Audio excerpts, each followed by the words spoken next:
Should I start or what? Please. Okay, start. Go. Elliot, most simple question by now. What is your momentary favorite instrument in case of orchestration? When you think of orchestration, what's one of your favorite instruments? Yeah. No, I'm serious. The sound of the glass when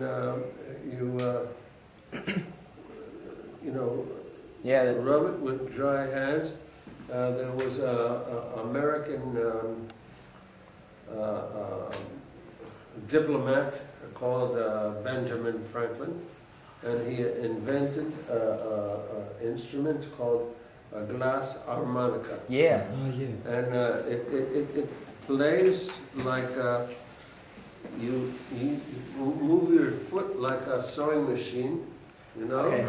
And there's tubes of glass moves around, and you play with your hands, and it has a very ethereal sound, and it's a beautiful sound, and actually Mozart wrote for that instrument, for that specific Mozart, yeah. Oh. And I love the sound because. So you used it? In many movies across the universe, Alien 3, Titus, Drugstore Cowboy.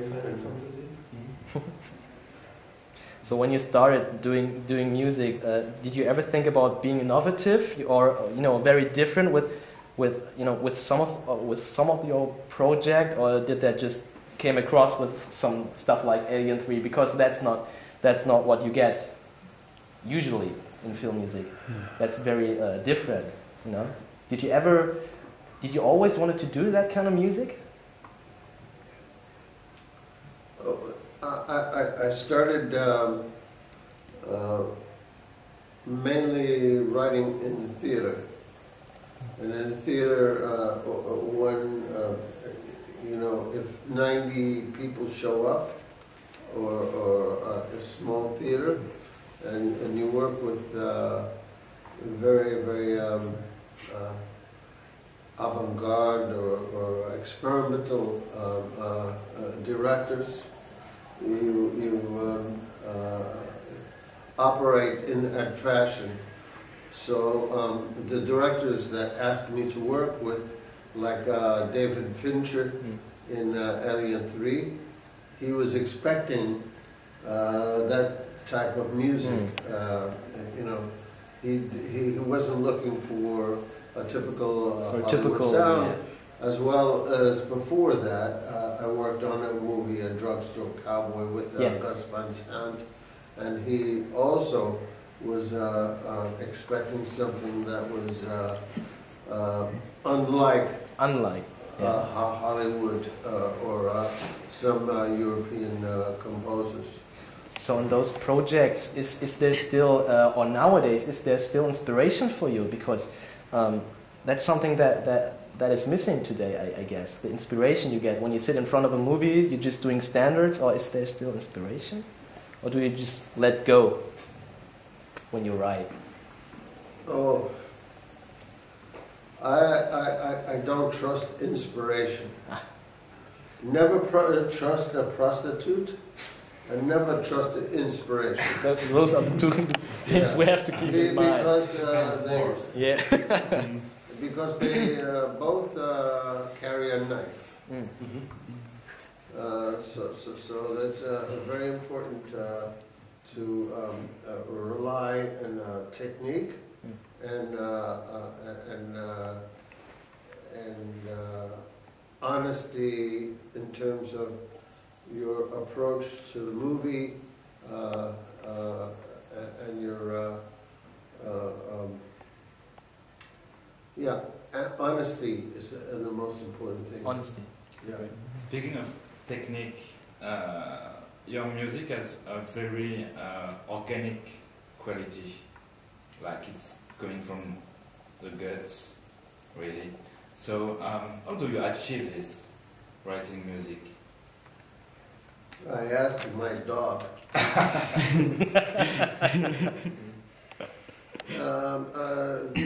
Yeah, without being disrespectful to your question, I think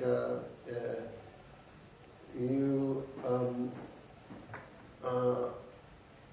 try to be sympathical with the performance of the artist. For example, the last movie I did was Tempest with Helen Mirren, and she's a really great artist, and she's a really great actress. So when you watch her eyes and expression, you have to create an organic connection between the artist and yourself.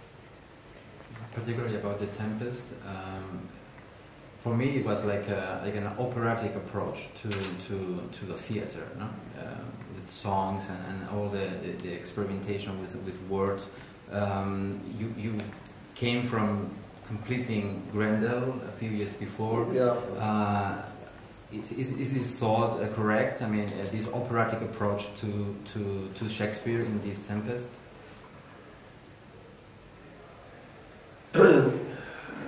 The connection between Grendel and Tempest has no connection. However, Shakespeare was very specific in writing songs and saying where the music should be, as if it was a musical, or the Tempest was one of the few places where Shakespeare did a production in the indoor theater, which had all sorts of traps and gadgets and technology that you don't associate with Shakespeare outdoor theater.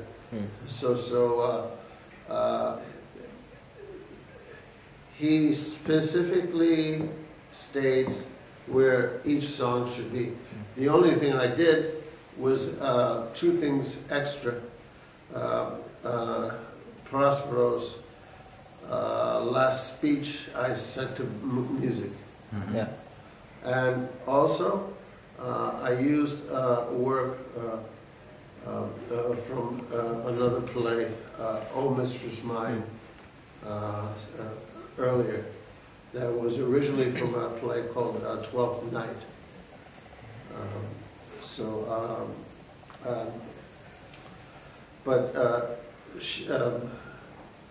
The Tempest and Midsummer Night's Dream was the most musical of Shakespeare's plays.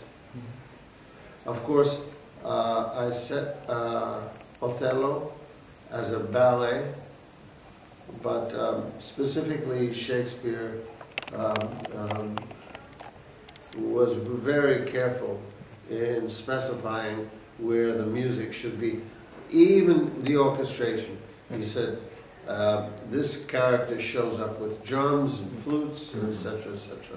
When you actually write an opera or theater music, is it easy for you to switch into theater mode? Because there are a lot of symphonies out there or theater works done by composers who actually did film music before, and I always hear film music instead of serious theater music. So is that easy for you to switch over to the theater mode?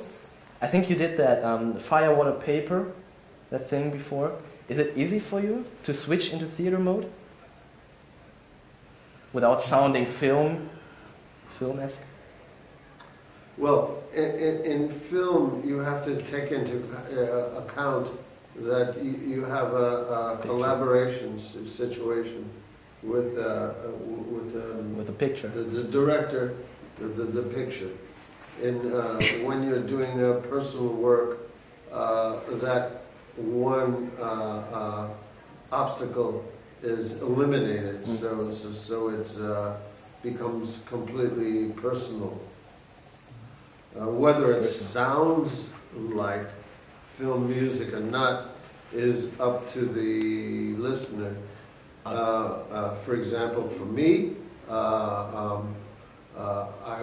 was I'm a great lover of the music of Bernard Herrmann, you know, and he wrote an opera, you know. He did. And I wish the opera sounded more like film music to me. But it doesn't. It doesn't. Yeah. But you know, I don't think it's qualitative. It's not analysis of quality, whether something sounds like film music or the Beatles or Michael Jackson or Wagner or Schopenhauer or whatever, or, you know, philosophy or whatever. It's a personal trait. If you like that, if you meet a person in a bar, if you meet a person on the street and you respond to their voice or their eyes or their personality, it's nice to hear it in an opera or a film.